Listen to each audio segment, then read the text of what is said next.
What is going on, everyone? Welcome back to an episode of the Always Compete Seahawks podcast. I am Sam. Mike cannot be here right now, but as they say, the show must go on. When there's news in the Seahawks world to talk about, you best believe that I am going to get to it some way, somehow.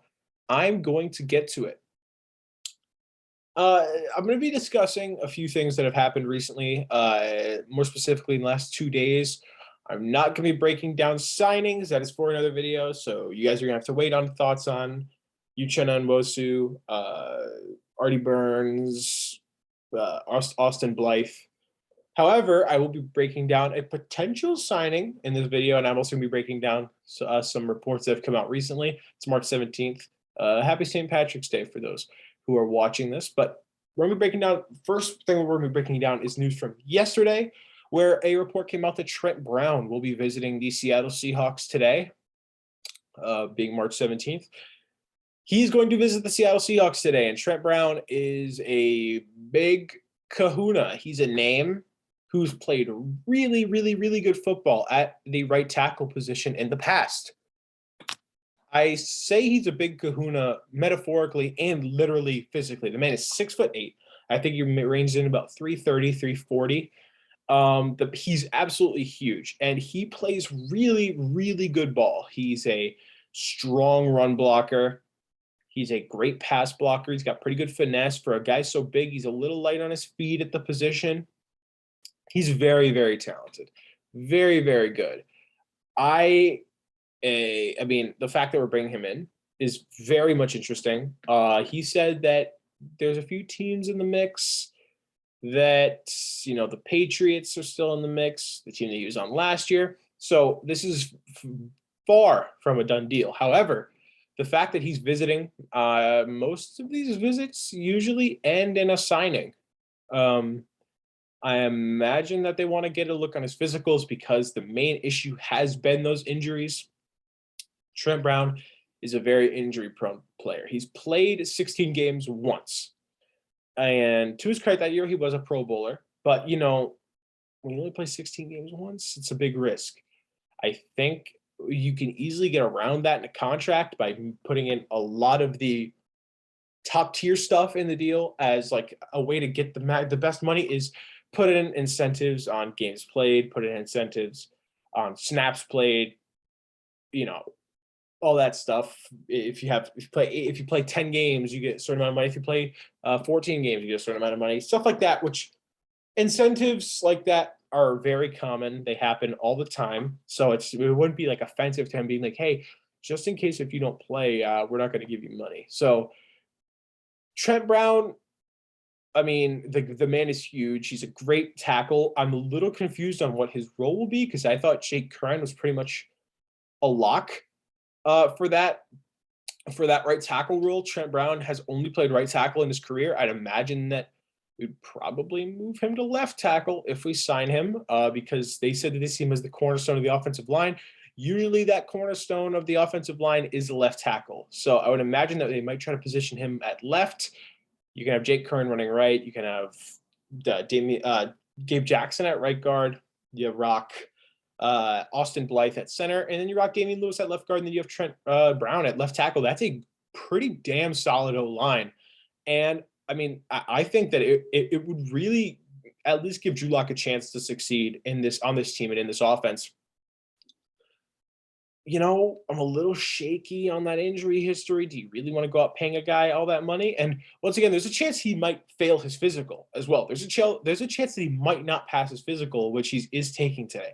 Traveling to Seattle, take a physical, according to Jordan Schultz. That's all I know. I don't know if there's going to be any negotiations in the deal. I mean, in the visit, I imagine that there will be. Seattle may have a formal offer out to him already, but they just want to meet him, see what he's about. But the fact that the Seahawks see this guy as a potential cornerstone of their offensive line, and they might be willing to spend big bucks on him, and they're so serious that they want to bring in and check his health, and if he passes that physical, he might be a Seahawk. So it's very intriguing, very interesting news. Leave your thoughts in the comments below. Would you like to sign him? Would you like to bring him in? Well, what kind of contract you would give him? Realistic too. Don't be like, oh, I want to give him a 4-year, $20 million deal because blah, blah, blah, blah, blah, blah, blah. No, be realistic. say truths, you know. So yeah, I mean, that's all I have to say on the Trent Brown front. I'm sure there's going to be more updates coming in tomorrow. Hell, there might be an update immediately after I upload this podcast. So I do not know. However, some news from today is Baker Mayfield demanded a trade from the Cleveland Browns. The Browns are reportedly not accepting that trade demand. However, if he does get traded, Josina Anderson reports that the Seahawks, that not only would he be potentially interested in the Seahawks, that the Seahawks have already done some inside research on Baker Mayfield. They may have seen this as something forthcoming. They may have seen it, just around the league. I think the writing was kind of on the wall for a long time. I imagine as soon as he posted that thing about talking about, I want to thank Cleveland. I want to thank everybody, even though he was still on the roster. I actually have in my notes here, talking a quote from John Schneider yesterday in the press conference where he said they will, quote, explore options at quarterback, meaning that if Baker Mayfield is available and they see Baker Mayfield as a guy to potentially go out and get, then they will make that move. Baker Mayfield has very similar upside to Drew Lock. They're both kind of similarly athletic. They have similar arm strength. They both just lack consistency.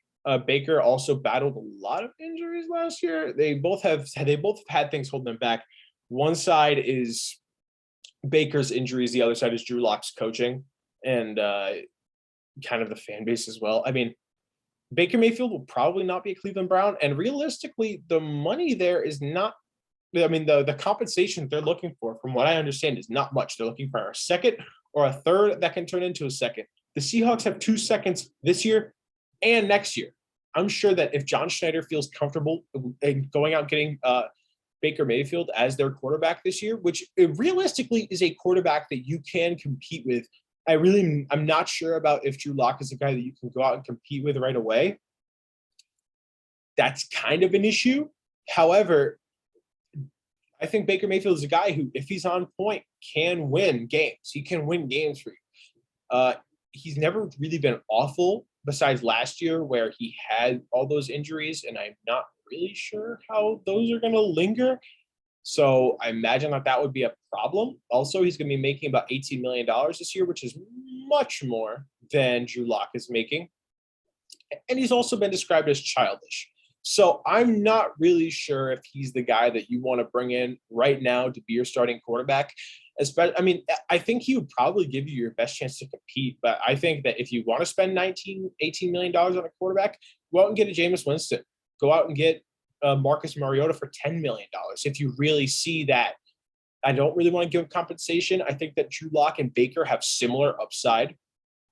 And I think that they both will probably do the things that they both have things that they do well and strengths that they have together. I don't think that Baker gives an insanely high upgrade when in terms of upside. Andrew Lock, and especially giving up those picks that you just got in the Russell Wilson trade, I think it makes far more sense to get 3 top 41 picks to come in and contribute to your team immediately than to trade one of them for a guy who you don't even know if he has any gas left in the tank. And I'm saying that I know he's only 25, 26 years old, but that's a realistic question. The guy could barely get a football out there last year. I'm not really sure. I do not want to trade for Baker Mayfield, but once again, leave your thoughts in the comments below. Leave some realistic compensation that you guys would like to potentially give up. That's really it for this video. Stay tuned for some signing grades about guys who we brought back. We already did a Quandre episode. Go check that out. As always, subscribe, leave a like, hit that bell, share with your friends and family. We'll see you in the next video. Peace out.